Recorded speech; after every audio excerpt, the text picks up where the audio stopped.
Bonjour à tous. Déambulant cet après-midi dans les rues de Bruxelles, j'ai une pensée très émue pour le grand Jacob Desvarieux, l'une des plus grandes voix de la musique africaine qui nous a quittés dans la nuit d'hier, donnant à aujourd'hui. Je voudrais saluer sa mémoire. Dans les années 80, qui sont les années de ma deuxième décennie, puisque je suis né en 72, nous avons été enfants, adolescents, emportés, touchés, émus.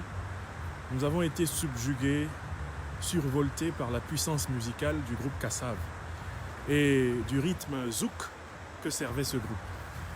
La mort de Jacob Desvarieux est comme la fermeture d'une page immense, une grande page de la mémoire musicale africaine, une grande page de la mémoire musicale mondiale se ferme avec lui. Jacob Desvarieux, c'était une voix rocailleuse, une voix gutturale, une voix vibrante. Et c'était un jeu de guitare inimitable. Une capacité d'envoûtement, une capacité, une générosité sur scène qui ont fait des Kassav l'un des plus grands groupes musicaux que la Terre ait jamais porté. Sa mort signifie que nous devons méditer toujours davantage le sens de notre propre vie humaine dans ce monde. La mort de Jacob Desvarieux signifie que nous devons sérieusement nous poser la question de savoir pourquoi vivons-nous, quelle est l'œuvre qui nous inspire, qu'est-ce qui justifie nos sacrifices. Quand on voit un homme comme Jacob Desvarieux s'en aller, on se rend compte que l'expérience humaine peut avoir un sens si pendant sa vie, un homme a accompli une œuvre. Si pendant sa vie, un homme a accompli une œuvre, sa vie a un sens. Si pendant sa vie, un homme n'a pas accompli une œuvre, sa vie n'a pas de sens. Et l'œuvre de l'homme, elle est une œuvre intérieure. Elle est une œuvre sociale, extérieure. Elle est une œuvre pour les siècles des siècles. L'œuvre de l'homme consiste à transmettre quelque chose de plus grand que lui, c'est-à-dire à transmettre, il me semble, l'amour, transmettre la capacité de créer, la capacité d'innover, transmettre l'envie de transmettre, donner aux gens envie de vivre afin d'aimer, de faire aimer et de faire encore toujours davantage aimer. Il me semble que l'existence humaine est un chemin de découverte dans lequel on doit apprendre, on doit comprendre et on doit aimer.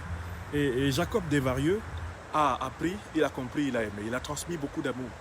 La musique que cet homme a servi, cette musique qui a littéralement rassemblé l'Afrique des Antilles avec l'Afrique continentale, cette musique qui était une signature de la dimension mondiale des cultures africaines, eh bien cette musique des Kassav, eh bien elle est l'œuvre éternelle qui témoigne que là où on met du cœur, là où on met de la persévérance, de la sincérité, là où on met de l'énergie et de l'intelligence, eh bien là s'accomplit quelque chose qui survit à notre passage sur Terre.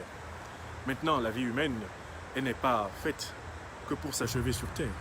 Pour nous autres, enracinés dans l'école spirituelle africaine multimillénaire, la vie humaine est un passage vers de nouvelles sociétés, les sociétés spirituelles, les sociétés du monde surnaturel, les sociétés des anges, les sociétés des archanges, les sociétés des principautés, les sociétés des dominations, des trônes, des vertus, les sociétés dans lesquelles opèrent effectivement les chérubins et les séraphins.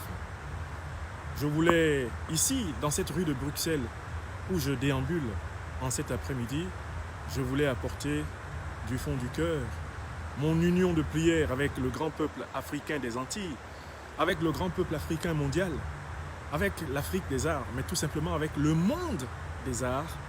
Je voulais apporter mon union de pensée et de prière pour le grand Jacob Desvarieux. Jacob Desvarieux, un homme qui a su nous rendre heureux. Encore. Adieu, Jacob.